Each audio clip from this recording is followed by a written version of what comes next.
Olá, estudantes! Eu sou o professor Pedro Henrique, de Linguagens aqui do Pré-ENEM Legal, e hoje uma aula essencial para você que vai fazer o Enem neste ano.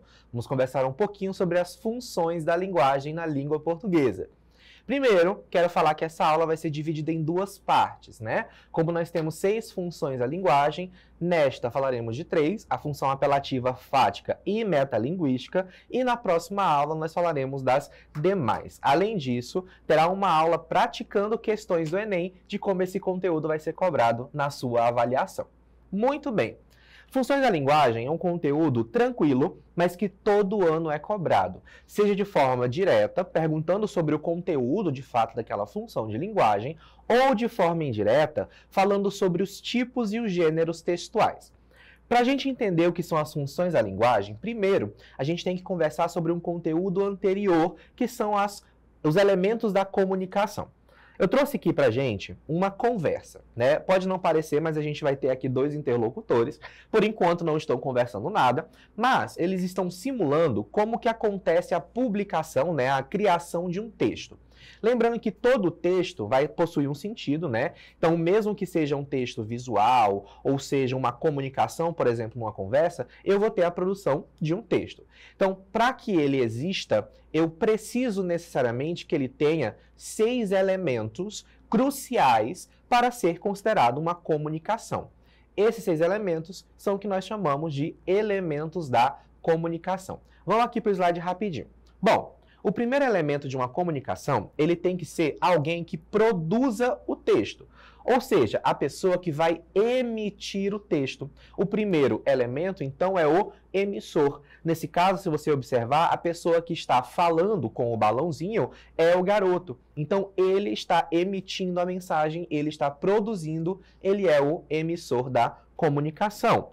Além disso, para que exista comunicação, o emissor tem que emitir uma mensagem propriamente dita. Essa mensagem a gente vai chamar de mensagem mesmo, ok?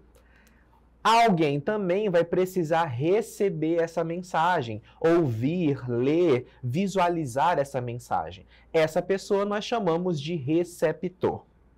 Além disso, essa mensagem ela vai estar inserida dentro de um código, que é um sistema codificado, né? Tem regras, é um sistema parcialmente fechado no qual a mensagem está inserida. Por exemplo, agora eu estou utilizando o código da língua portuguesa. Estou usando palavras, regras, o sistema da língua portuguesa ao meu favor. Então a minha mensagem está dentro do código da língua portuguesa. Além do código, essa mensagem vai estar inserida dentro de um canal, ou seja, é o meio pelo qual ela está sendo transmitida. Na maioria das vezes, quando nós temos conversações, o meio vai ser as cordas vocais, por exemplo, pelo qual a mensagem é passada. Mas, se nós estamos falando de um meio digital, o canal pode ser o próprio celular, pode ser a internet, pode ser o vídeo, depende muito da forma de comunicação. Além disso, para finalizar, toda essa conversa, toda essa comunicação vai estar inserida em um referencial, que é o assunto, o contexto sobre o qual aquela mensagem trata. Então, hoje, por exemplo, o nosso contexto é uma sala de aula, né, entre algumas aspas, né? Eu sou o professor, você está assistindo é o aluno. Então, no nosso assunto, nós estamos tratando sobre um conteúdo. O referencial, o contexto, é o aprendizado, a mediação entre o ensino e o aprendizado, ok? Então, por que é importante saber sobre esses 6 elementos da comunicação? As funções da linguagem, elas vão servir para quando um texto tiver um objetivo específico. É só traduzir a expressão, função da linguagem. Linguagem é tudo aquilo que comunica, seja a língua, seja um gesto, um sorriso, um olhar, tudo que cria comunicação é linguagem. E função, normalmente, é algo que eu faço com um objetivo. A minha função é ser professor. Então, qual que é o meu objetivo final? Te ensinar. Então, o que seria a função da linguagem? É o objetivo que aquela comunicação, aquela linguagem possui. Então, quando eu pensar em função da linguagem, eu quero que você pense que o texto ele vai ter um foco específico em um dos 6 elementos, ok? Então, se são 6 elementos da comunicação, 6 funções da linguagem. Fácil, tranquilo, vamos para a primeira. A primeira função que nós temos é a função apelativa, mas é também chamada de função conativa. Toma cuidado, tá? Conativo não é a mesma coisa que conotativo. Conotativo é a mesma coisa que o sentido figurado, ok? Conativo é a mesma coisa que apelativo. Então, toma cuidado porque o Enem gosta de trazer termos parecidos. A função apelativa, pessoal, vai focar no receptor, aquele que recebe a mensagem. E o seu principal objetivo é convencer esse receptor. Por exemplo, se eu tenho aqui uma campanha publicitária sobre a violência doméstica, qual que é o meu objetivo quando eu falo não se cale, denuncie? O meu objetivo nesse texto, principalmente, é convencer o meu leitor a parar de fazer algo ou denunciar esse ato de violência. Lembrando, pessoal, muito importante também, as funções da linguagem, elas vão se entrelaçar.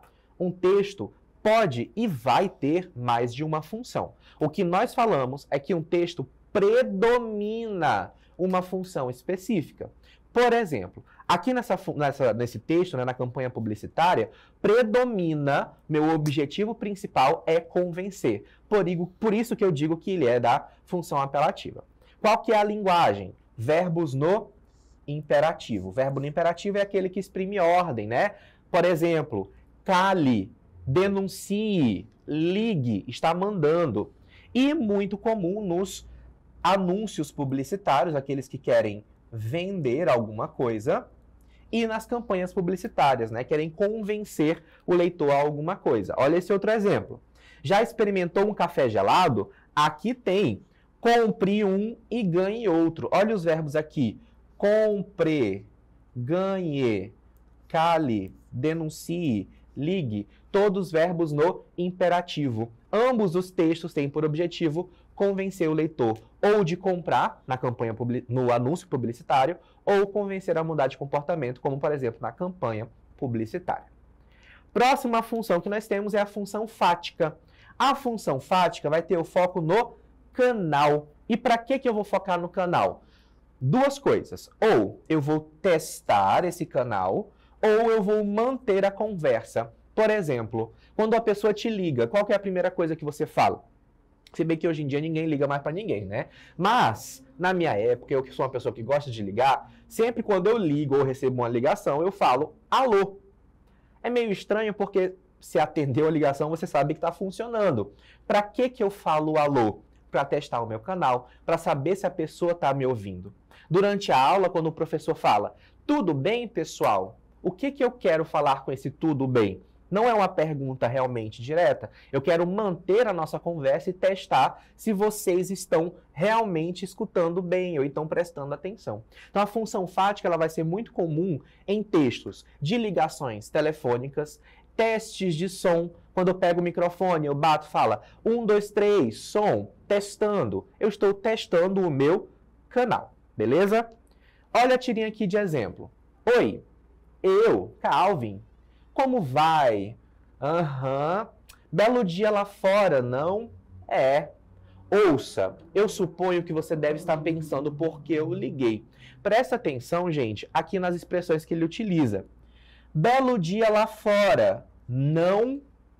Ele não quer saber se realmente está um belo dia, porque ele está falando o que é. O não é somente para manter a conversa e testar o canal. Por último, nesta aula, a gente vai conversar sobre a função metalinguística. Tá errado aqui no slide, tá, gente? A função metalinguística. A gente tem o foco no código. O código, como eu falei para vocês, é, por exemplo, a língua portuguesa. Quando o código ele vai refletir sobre si mesmo, eu tenho uma função metalinguística. A exemplo do dicionário. O dicionário utiliza a língua portuguesa para explicar a língua portuguesa. Então, o código reflete sobre si mesmo. Olha aqui para a tirinha, pessoal. Vou fazer uma metalinguagem, quase. E aí, o que ele está fazendo? Uma tirinha. Então, nós temos uma tirinha falando sobre uma tirinha. Outro exemplo, um poema que fala sobre um poema. Tudo isso é função metalinguística. Tudo certinho? Gostou dessa aula? Espero que sim. E eu te vejo na resolução de questões e na parte 2 também. Tchau, tchau!